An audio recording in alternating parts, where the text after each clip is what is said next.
Why must parents step out and have these conversations? Because we must be children's authority.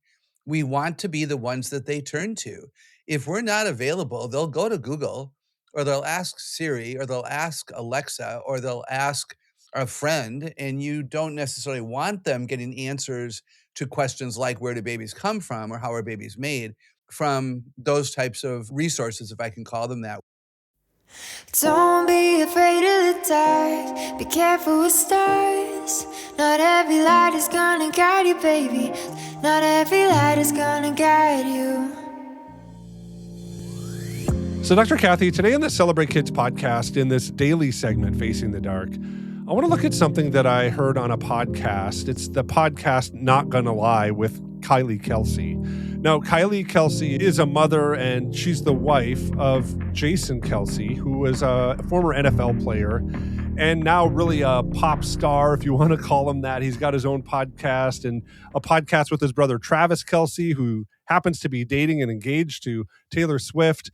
Kylie is the mother of 4 daughters, though, and she has daughters that range from 1 to 6, and really has this interesting approach to explaining how babies are made. She talked about it on her podcast recently, and she says this, quote, "Yikes, I have been asked by both of my older children how babies get in your belly or how babies get here. And my answer right now is always the same. When 2 people love each other enough, their love gets them a baby." She goes on to explain, Dr. Kathy, that she likes this explanation because it opens up the opportunity to answer this for plenty of situations, including less traditional situations. And she kind of highlights how this can help navigate those things easily when they come up. She goes on to say that she is fascinated by explaining the anatomical parts that make up having a baby. And she highlights this in her podcast using actual terms for the organs and all of that stuff. And it's really funny in the podcast. She says that she's just fascinated, which I love that word, partly because I think it's something that we talk about here at the podcast and at Celebrate Kids is like a genius quality. It's a quality that makes us wonder and for us to step back in awe and almost in a way really respect the dynamic design that things have in a way that is, I would say, and sometimes kind of supernatural. No, I don't want to say that she's worshiping those parts or anything like that, but I think that that idea of being fascinated by and wonder is super interesting. And especially because I think when we talk about reproduction, it can kind of feel like you're stepping out on a skating rink. And you don't do this a lot in Texas, but I do it a lot here in Minnesota, right? And what I've learned about walking on a skating rink is the first time you do it, it really is awe-inspiring. You look at the ground and you're thinking, I'm walking on water and this is amazing. And then you start to feel it. And as your foot slides across the ice, you feel very unsteady. And the world before stepping on the skating rink is not the world of stepping on the skating rink.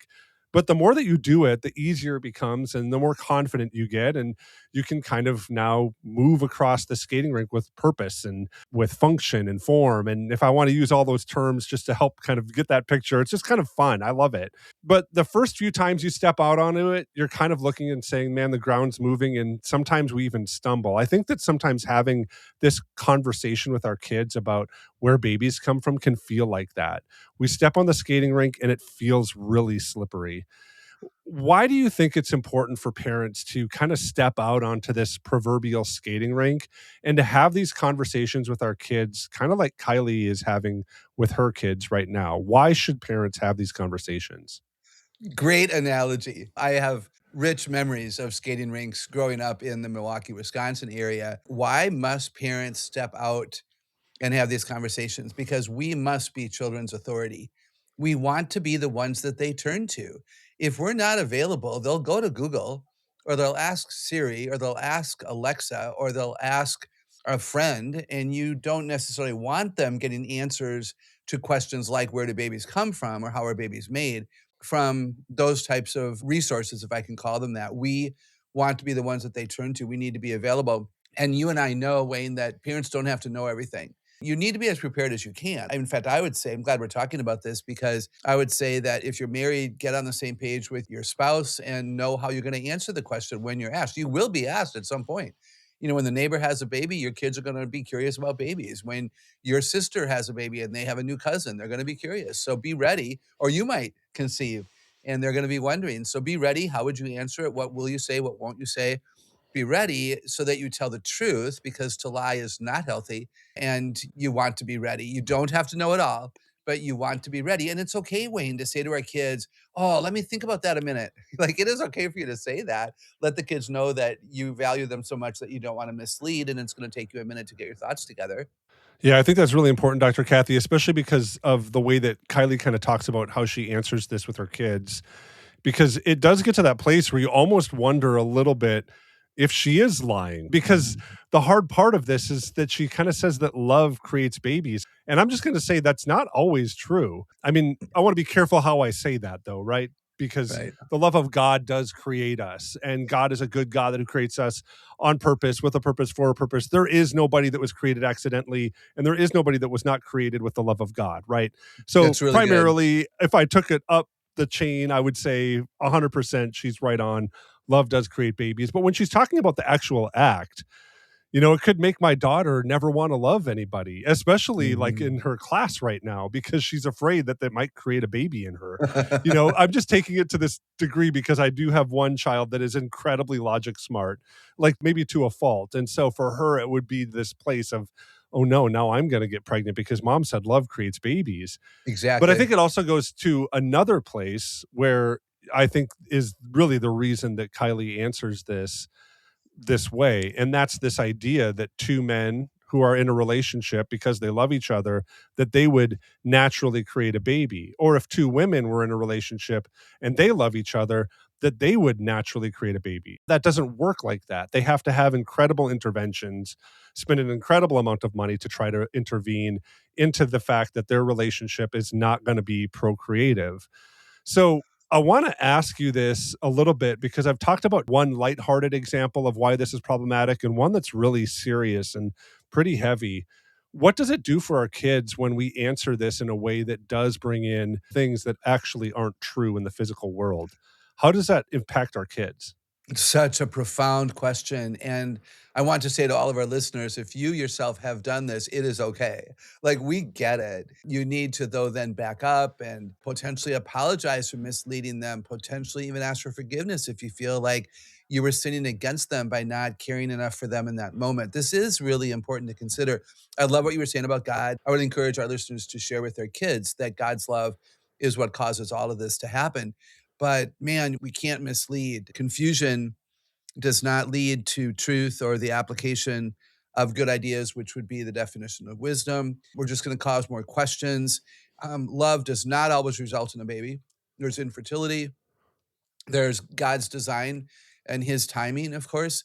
And, I'm thinking as I was just doing a little bit of prep for this, you gave me a little bit of time today, hugging and kissing, right? What if kids think that, well, mommy and daddy love each other because they hug and they kiss and they touch? What if they think that touching is what causes babies? No, this is dangerous. They might be afraid to love because they don't want a baby created.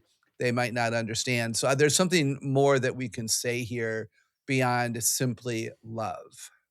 I love that, Dr. Kathy. And I think that that gets to the reality of what I kind of expect you to say every time I ask you this question, which is, well, that depends. It depends on how old the Mhm. kid is. It depends on Yeah. their, emotional maturity. It depends on a lot of different things. And so we have to have situational awareness on how, I don't know if it's like even graphic, because it's natural for us to say to a 1 year old or a 2 year old when they ask us these questions.